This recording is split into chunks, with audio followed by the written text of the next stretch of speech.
Let's see what happens now. Take the key.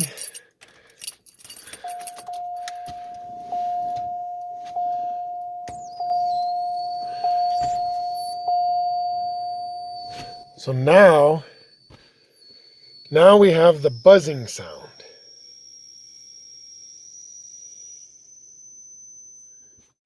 Hey, welcome to this episode of Classic Driver's Garage. Something different today. On this episode, I'm over here at my dad's garage, and I'll be wrenching on his car, on this 1990 Cadillac Fleetwood. My parents have owned this car since 1994, so it's been in the family for a long time. And we've been all over in this car, and people have used it in their weddings for driving the bride over and stuff. Back there in the background, you can see his Vette. I do have work planned on that car too, but right now I just want to focus on this Caddy, and I'll show you what we got going on with it in a minute. And you have to bear with me because my dad's a bit of a pack rat, so it's not easy getting around in his garage here. So I'll get you in here and I'll show you what the problem is. Okay, so sitting in here, this car is basically all original and has 200,000 kilometers on it, which is about 120,000. Like I said, it was almost new when we got it, and this car has been all over on family trips. These cars actually get no love, and they're actually very nice driving cars. It's got a lot of power too, to 4.5. Anyways, so here's what I wanted to show you. So here's the original radio, and you can see it says a Delco Bose series. Now look what happens when I turn it on.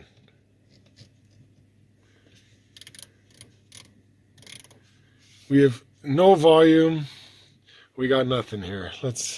How do we get it back to, I don't know why it's on AM. Here we go. Here we go. So as you can see, there's nothing. No sound, no nothing. It used to make a buzzing sound, and now it's not even making that.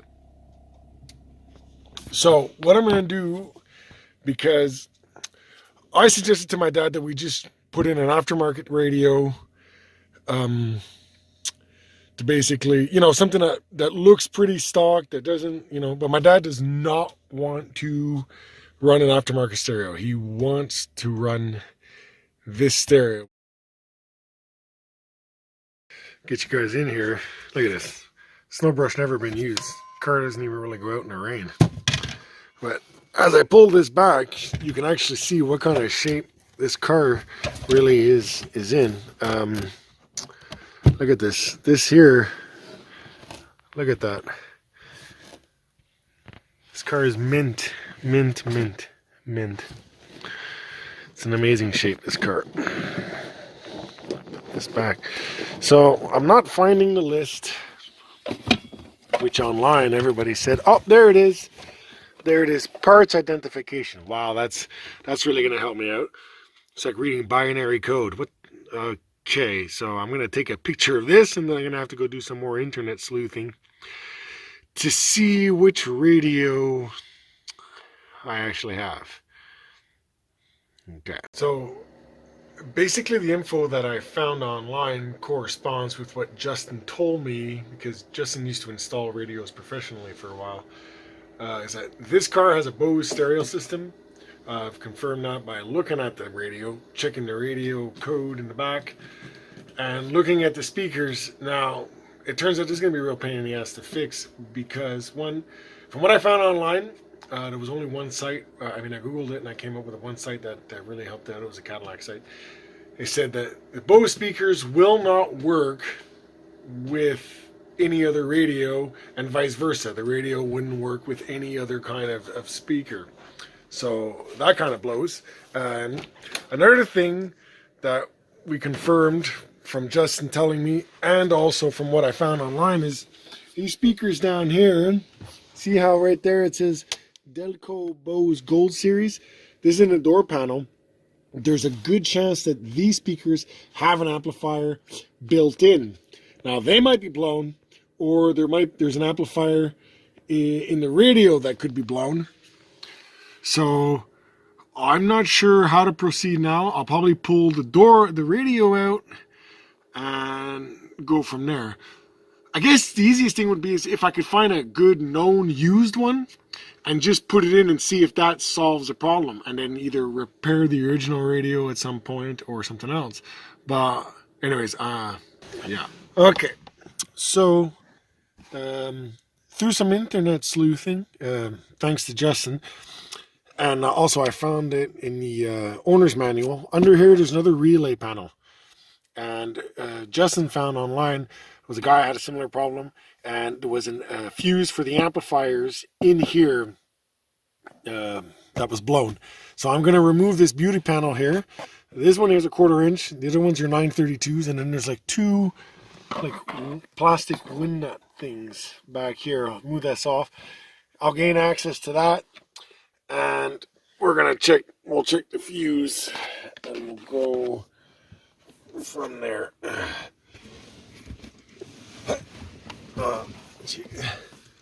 Oh, I'm getting seasick.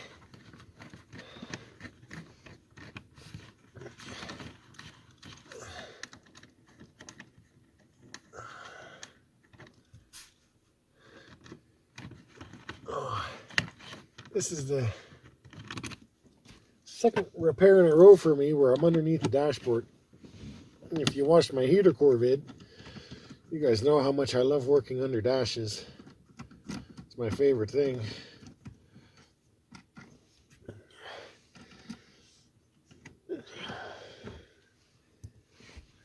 It's minus 27 degrees Celsius outside here today. So that comes to about minus 16 Fahrenheit. So I don't know if you guys can see this, but I can see my breath while I'm working on this here. So I got my little shop heater running, but it's not enough. I would need to get my other shop heater from my garage over.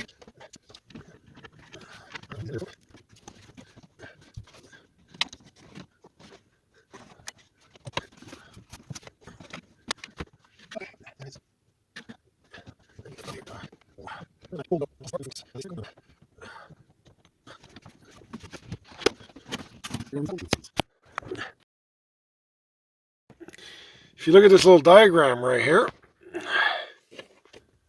see right there it says 20 amp Bose audio right next to a 15 amp and then another 20 amp. And if you look up in there,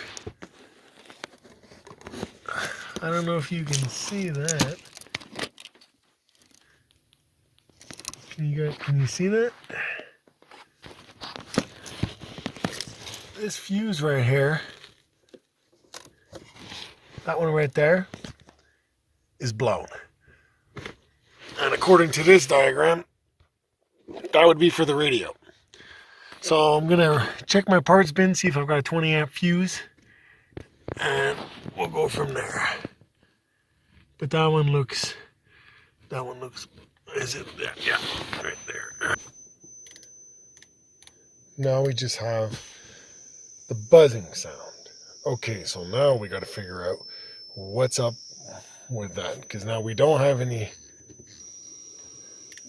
Oh!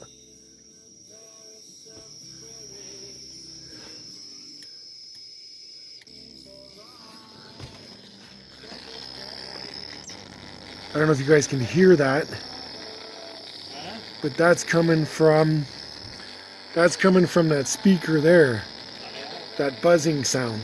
Okay, so after replacing the fuse for the amp, I actually got sound out of the radio. You may or may not hear that in the video, because when I actually got sound on the radio, there was a tragically hip song playing, and the copyright or YouTube police might not allow me to put that into the video. So anyways, if you heard it, cool. If not, yeah, I got sound out of it. But here's the thing, is I had to crank the radio to the max to get any kind of sound, and I got no sound out of both passenger side speakers. So the front one and the rear one, there's no sound coming out of it, and out of the driver's side I'm getting sound out of both, but the front one down here on the door panel, this speaker right here, that one's got a very, very, very loud like crackling, buzzing sound. So for sure, the amp or something is blown in this one.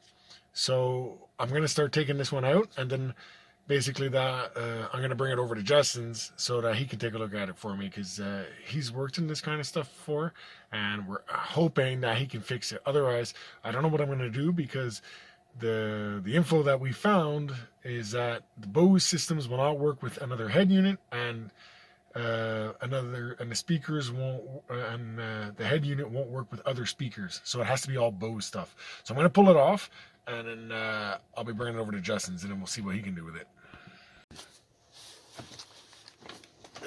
Okay, so I'm going to start removing the door panel to get this off. I actually sourced a video on YouTube on just to make sure there wasn't anything that I didn't see, because you don't want to break nothing, you know, when you're taking old car parts apart, especially if you're going to reuse them. But there's a screw in there. There's 2 screws in here, and then there's the 2 courtesy. There's courtesy lights here. Behind these lights, there's screws that hold the door panel, so you got to take those off.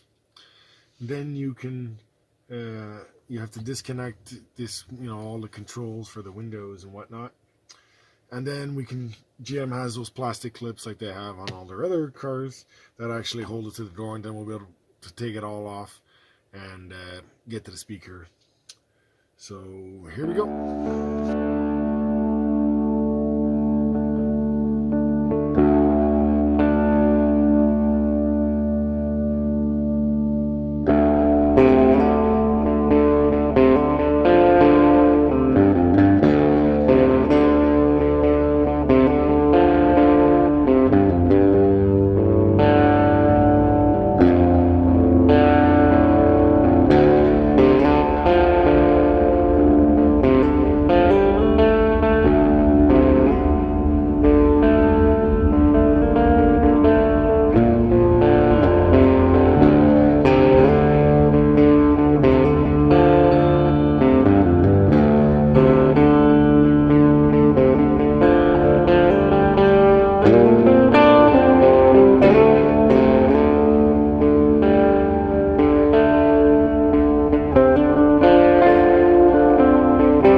Wow, look at the size of that thing. Wow.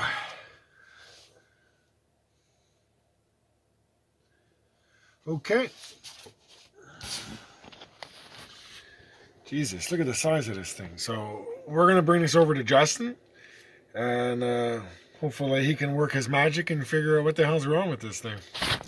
If this is even what's wrong. But hopefully it is.